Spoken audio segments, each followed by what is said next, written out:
بسم اللہ الرحمن الرحیم۔ محترم ناظرین السلام علیکم۔ ہم اپنی آج کی ویڈیو میں حضرت صالح علیہ السلام کا تذکرہ کریں گے۔ ناظرین محترم، حضرت صالح علیہ السلام قوم سمود کی طرف نبی بنا کر بھیجے گئے۔ آپ نے جب قوم سمود کو خدا کا فرمان سنا کر ایمان کی دعوت دی تو اس سرکش قوم نے آپ سے یہ معجزہ طلب کیا کہ آپ اس پہاڑ کی چٹان سے ایک گھابن اونٹنی نکالیے جو خوب فربا اور ہر قسم کے عیوب و نقائص سے پاک ہو۔ چنانچہ آپ نے چٹان کی طرف اشارہ فرمایا تو وہ فوراً ہی پھٹ گئی اور اس میں سے ایک نہایت ہی خوبصورت، تندرست اور بلند قامت اونٹنی نکل پڑی، اور نکل کر اس نے ایک بچہ بھی پیدا کیا اور اپنے بچے کے ساتھ میدانوں میں چرتی پھرتی رہی۔ محترم ناظرین، اس بستی میں ایک ہی تالاب تھا جس میں پہاڑوں کے چشموں سے پانی گر کر جمع ہوتا تھا۔ آپ نے فرمایا کہ اے لوگو، دیکھو یہ معجزہ کی اونٹنی ہے، ایک روز تمہارے تالاب کا سارا پانی یہ پی ڈالے گی اور ایک روز تم لوگ پینا۔ قوم نے اس کو مان لیا۔ چند دن تو قوم سمود نے تکلیف کو برداشت کیا کہ ایک دن ان کو پانی نہیں ملتا تھا، کیونکہ اس دن تالاب کا سارا پانی اونٹنی پی جاتی تھی۔ اس لیے ان لوگوں نے طے کر لیا کہ اس اونٹنی کو قتل کر ڈالیں۔ ناظرین محترم، چنانچہ اس قوم میں قدار بن صائف، جو سرخ رنگ کا بھوری آنکھوں والا اور پستہ قد آدمی تھا، اور ایک زناکار عورت کا لڑکا تھا، ساری قوم کے حکم سے اس اونٹنی کو قتل کرنے کے لیے تیار ہو گیا۔ حضرت صالح علیہ السلام منع ہی کرتے رہے، لیکن قدار بن صائف نے پہلے تو اونٹنی کے چاروں پاؤں کو کاٹ ڈالا، پھر اس کو ذبح کر دیا اور انتہائی سرکشی کے ساتھ حضرت صالح علیہ السلام سے بے ادبانہ گفتگو کرنے لگا۔ چنانچہ خداوند قدوس کا ارشاد ہے کہ ان لوگوں نے اونٹنی کو ذبح کر دیا اور اپنے رب کے حکم سے سرکشی کی اور یہ بولے کہ اے صالح، ہم پر لے آؤ وہ عذاب جس کا تم وعدہ دے رہے ہو اگر تم رسول ہو۔ محترم ناظرین، قوم سمود کی اس سرکشی پر عذاب خداوندی کا ظہور اس طرح ہوا کہ پہلے ایک زبردست چنگاڑ کی خوفناک آواز آئی، پھر شدید زلزلہ آیا جس سے پوری آبادی اتھل پتھل ہو کر چکنا چور ہو گئی،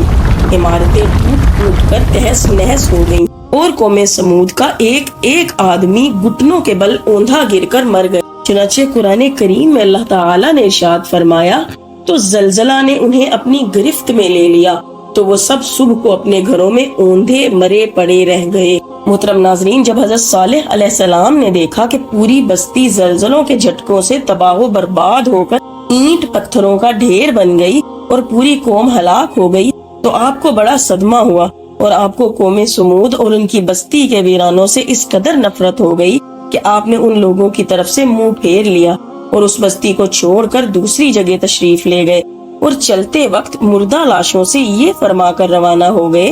کہ اے میری قوم، بے شک میں نے تمہیں اپنے رب کا پیغام پہنچا دیا اور تمہاری خیر خواہی کرتا رہا، لیکن تم خیر خواہوں کو پسند ہی نہیں کر۔ خلاصہ کلام یہ ہے کہ قوم سمود کی پوری بستی برباد و ویران ہو کر کھنڈر بن گئی اور پوری قوم فنا کے گھاٹ اتر گئی کہ آج ان کی نسل کا کوئی انسان روئے زمین پر باقی نہیں رہ گیا۔ محترم ناظرین، روایت ہے کہ جب جنگ تبوک کے موقع پر سفر میں نبی کریم صلی اللہ علیہ وآلہ وسلم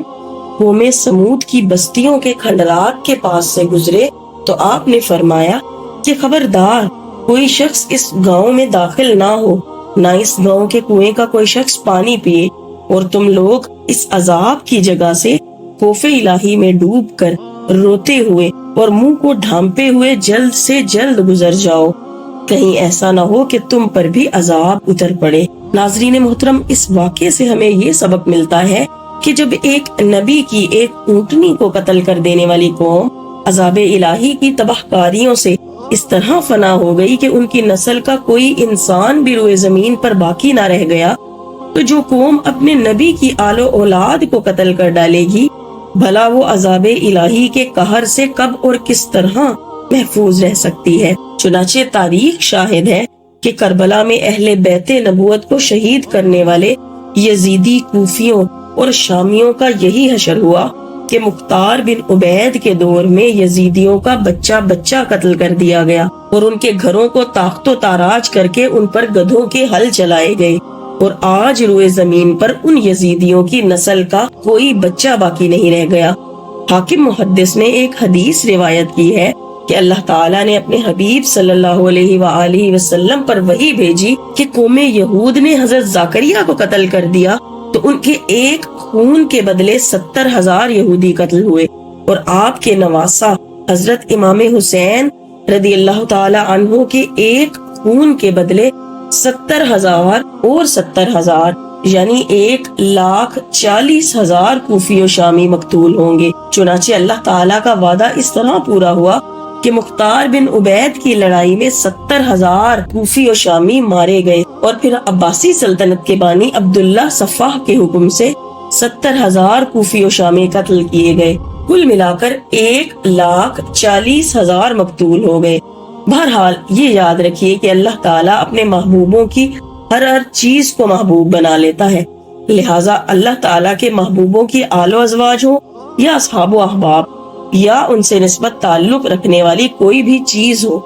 ان میں سے کسی کی بھی توہین و بے ادبی اللہ تعالیٰ کو سخت ناپسند ہے، اور اس کا نتیجہ اللہ تعالیٰ کے عذاب کی صورت میں ظاہر ہوتا ہے۔